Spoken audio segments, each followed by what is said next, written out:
ansiosos para encerrarmos esta série que falou sobre as famílias da Bíblia? Talvez. Não sei se vocês estão ansiosos. Eu estou ansiosa para começarmos uma nova série. E para isso, nós chegamos a este momento de encerramento. O que será que nos espera? Vamos pro BD? Nos últimos anos, nós temos visto o lançamento de alguns filmes com uma temática, no mínimo, similar. Em Encanto, nós assistimos uma família, uma grande família latina, em que cada uma das pessoas tem um dom especial, né? Então tem uma pessoa que tem o dom de cura através de um quitute, tem uma pessoa que tem o dom de ouvir coisas muito distantes, tem uma menina que não tem dom nenhum. E a gente vai acompanhando a narrativa de toda essa história dessa família e de como aos poucos a pessoa sem dom vai percebendo que cada uma das suas irmãs, tias, tio, carregam junto com o seu dom um peso absurdo. A irmã mais velha, uma das irmãs mais velhas, por exemplo, é a mais forte. E aí ela tem que fazer de um tudo. Os burros fugiram, ela vai catar os burros. O rio mudou de curso outra vez, tem que desviar o curso do rio. Vai ela desviar o curso do rio. A igreja está torta, ela vai lá e desvira a igreja. E aquilo tem um processo todo de profundo peso para aquela personagem. E tem uma música, inclusive, que eu particularmente acho uma das músicas mais bonitas dos filmes da Disney, em que ela fala isso. Eu tenho medo de que o meu valor esteja atrelado ao meu dom. Eu tenho medo de que se eu não conseguir aguentar tudo, eu não vou ter valor nenhum. E aí ela fala, né, como se fosse a voz da família. Deixa sua irmã fazer, ela é mais forte. Deixa sua irmã fazer, ela aguenta. Deixa sua irmã fazer. E aí ela vai mostrando como aquilo vai empilhando nela. É uma pressão muito forte que ela não consegue dar conta. Um outro filme mais recente, em que a gente acompanha a história de dois personagens. Um que é um ser de água e a outra que é um ser fogo, no caso é a Faísca. Esqueci o nome do outro. Mas o nome do filme é Elementos, está disponível no Disney Plus. A gente vai acompanhando a história de uma família, no caso uma família que sai da Terra do Fogo num determinado momento para tentar a vida na Cidade dos Elementos. E aí você vai ver essa cidade, o filme traz temas como imigração, traz temas como é que você lida com o diferente. É uma cidade que não é feita para pessoas de fogo, então é uma cidade que usa muita água. E as pessoas de fogo, elas são um pouco, como vai dizer, discriminadas, porque a água apaga o fogo acaba queimando as pessoas de folha, por exemplo, né? Então, e aí tem uma cena desse filme, a partir de agora, vou dar spoiler, tá? Segura aí, vou dar spoiler. Tem uma cena desse filme em que ela tá conversando sobre o que ela vai fazer da vida dela, né? E o pai dela tem uma loja de artigos de fogo e ela tá tentando, né, cumprir o papel de ser a substituta do pai. E aí ela conta que o pai dela abriu mão de tudo para ir para aquele lugar por causa dela, para proteger a ela. E que a única coisa que você pode fazer diante de um sacrifício tão grande é sacrificar a sua própria vida. Guarda essa história. Aí tem uma outra história, também da Disney, que conta sobre uma menina que descobre que ela pode se transformar em um panda. E é um dos melhores filmes da Pixar dos últimos anos, em que a gente acompanha essa relação delicada dessa menina com a sua mãe. E ao acompanhar a relação delicada dessa menina com a sua mãe, a gente vai acompanhando a relação delicada dessa mãe com a avó da menina. E aí a gente vai vendo como essas tramas geracionais vão repetindo padrões e trazendo problemas que até aquele momento a gente não tinha visto. Por fim, um último filme que eu pensei quando estava construindo a narrativa desse vídeo é o filme Tudo em Todo Lugar ao Mesmo Tempo, com um monte de artistas incríveis que ganharam Oscar. Se você não assistiu, eu particularmente adorei esse filme. E é isso, assistam. E aí eu vi um meme muito bom, porque meme, gente, meme é pura sabedoria. E basicamente o meme dizia: esses filmes nos mostram que a geração millennium não sonha com um príncipe encantado, sonha com um pedido de desculpas da sua família. Porque de alguma forma nós estamos num ponto da nossa história, e eu estou me incluindo nessa geração millennium, tá? Eu tenho 35 anos, eu não sei quantos anos você tem, mas eu tenho 35 anos, eu faço parte dessa geração. Eu faço terapia há muitos anos. A maior parte das pessoas com as quais eu convivo também já passaram por algum tipo de processo de terapia. Mesmo as que não passaram por uma terapia individual sabem da importância da terapia. Então nós estamos vivendo uma geração que está aprendendo que a família, ela não precisa ser essa coisa inescapável. Até um tempo atrás, a família, ela era uma sentença. Algo que você não tem muito como escapar, não tem muito como fazer. E esses filmes trazem pra gente como família é uma coisa agridoce. As histórias de família na Bíblia são histórias agridoces. São histórias que trazem pra gente o que há de melhor e o que há de pior também. São histórias que trazem pra gente o horror e a beleza. Não tem como você pensar nas famílias da Bíblia e não se emocionar com a história de Miriam e Joquebede engendrando um plano para salvar Moisés das garras de um faraó cruel. Não tem como você olhar para as histórias da Bíblia e não se emocionar com as parteiras que abrem mão da sua segurança pela segurança da família de outras mulheres. Não tem como não se emocionar com a história de Raabe, que abre mão do seu povo e da lealdade às pessoas da sua nação para resgatar não só a si, mas a toda a sua família. Não tem como não pensar na história de Esther.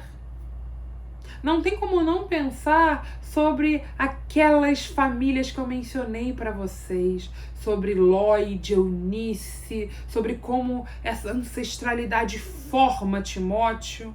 Não tem como não pensar em Rispa, no alto daquela montanha, proclamando todo o seu amor através do seu luto sagrado. Não tem como não pensar, não tem como não mencionar essas histórias cheias de amor e de graça. Não tem como não falar sobre como José escolhe arcar com a gravidez de uma noiva que ele nem tem certeza muito bem como é que as coisas aconteceram, mas escolhe adotar aquele filho como se fosse seu. Não tem como falar da beleza da família de Maria que está presente em Isabel, que é quem a acolhe naquele momento de horror, quando ela tem medo e ela precisa passar um tempo na casa de sua prima, porque ela tem medo da retaliação. Ela tem medo do que pode acontecer ali. E é naquele espaço que ela compõe o seu cântico.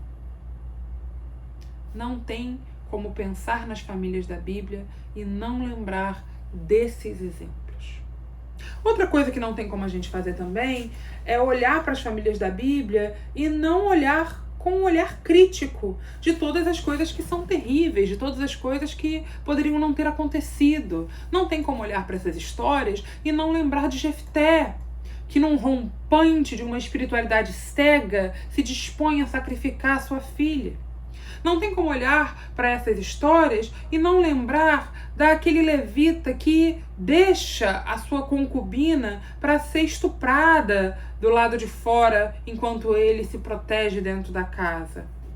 Não tem como olhar para essas histórias e não lembrar de Abraão expulsando Agar da sua casa e mandando ela embora com um dos seus filhos. Não tem como olhar para essas histórias e não falar da crueldade de Davi, na maneira como ele lidou com Batseba, na maneira como ele lidou com Urias, na maneira como ele ignorou a violência que Tamar tinha sofrido. A história bíblica é cheia dessas ambiguidades. A história bíblica é cheia dessas nuances. Falar de família na Bíblia significa falar de todo o horror e toda a beleza. Todo que há de pior e tudo que há de melhor também. Porém, o que nós temos visto nos últimos anos é uma tentativa de usar esse texto, esse livro, para defender um único tipo de família. Para defender apenas uma possibilidade de configuração familiar. Mas o que eu mostrei para vocês ao longo dessa série, junto com Pamela, é justamente o contrário. É justamente que, a partir daqui, não existe uma configuração familiar única. Não existe nada aqui que nos permita dizer que só existe um tipo de família. Ao contrário, o que a Bíblia nos mostra é que o que a gente mais tem são tipos de família completamente diferentes e diversos. E eu vou dar um exemplo positivo de Davi. Olha como eu sou uma pessoa evoluída. Vou dar um exemplo positivo da história de Davi. Ai, gente, muito evoluída. Muito evoluída. Para mostrar para vocês que família assume muitas formas.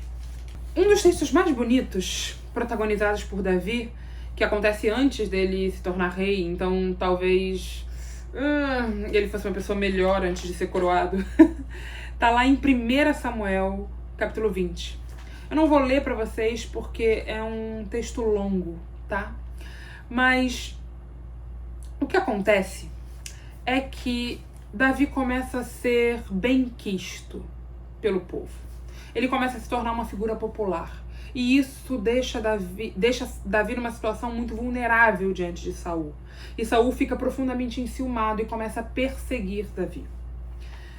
E qual é a questão aqui? A questão é que Jonatas e Davi eram amigos. Ou não. Ou eram outras coisas. Não sabemos. É possível. Tudo é possível. A questão é que Jonatas e Davi tinham uma relação. Que relação? Não, o texto não é claro, tá? Mas é uma relação intensa e profunda. É uma relação que não tem como você ignorar. Jonatas é filho de Saul e Davi é aquele a quem Saul persegue. E Jonatas começa então a defender Saul. Jonatas começa a defender Davi. Defender Davi para Saul.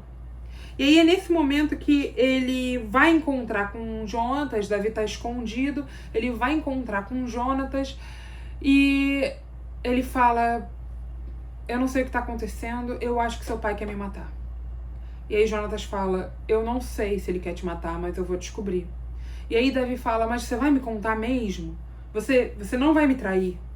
Gente, Davi está sendo cotado para assumir o lugar que seria de Jonatas. Então, Jonatas poderia super estar aqui engendrando um caminho. E aí Jonatas replicou: não, eu não vou te trair. Eu não vou te entregar para o meu pai. Se eu descobrir que ele quer te matar, eu vou vir te avisar. E aí eles cumprem ali uma aliança. E aí diz o texto 17 que Jonatas fez Davi repetir o juramento pelo amor que tinha por ele, pois o amava como a si mesmo. E aí eles juram. Jonatas vai descobrir o que aconteceu. E então ele descobre que de fato Saul quer matar Davi. E ele volta para Davi e ele conta a história toda no tempo marcado. E aí Davi vem, eles se abraçam e se despedem e choram muito. Quando finalmente Jonatas fala para ele: você vai ter que fugir. E Davi foge e eles não se encontram mais. Pelo menos a gente não tem como saber se eles se encontraram de novo.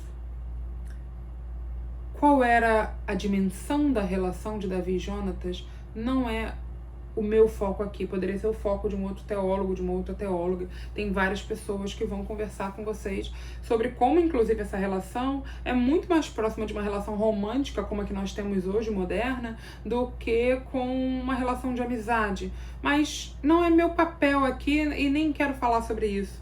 O que eu quero falar é sobre como esses dois rapazes, ainda rapazes nesse momento, constituem uma relação tão forte, independente de sangue.